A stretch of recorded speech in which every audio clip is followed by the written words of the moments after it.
Hello mga Dabarkads!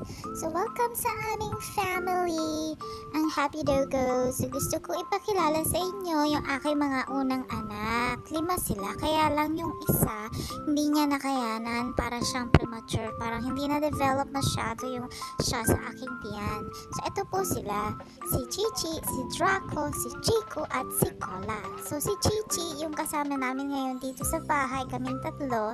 Siya ay iniwan ng aking yaya. So, ayan siya, oh. Paborito siya ni Loki. Ayan, yung puti, si Cola yan. Yan naman ang paborito ng aking yaya. Kasi ang cute-cute niya. Tapos makulit. Tapos ayan si Draco, yung parang nakadamit na may puti sa dibdib. And then si Chico. Yan, lahat sila ay may kanya-kanya ng pamilya. Si Cola, lagi siyang ina-update sa aking yaya. So siya daw ay bibo tapos matalino. Pero totoo naman kasi yan, nung maliit pa yan, madali siyang kausapin. Pag may madali siyang mag-stop pag pinapa-stop ng aking yaya. Ayan away sila ni si Draco. Si Draco yan, cute yan. Kala mo nakasapatos. Ayan Ito si Cola.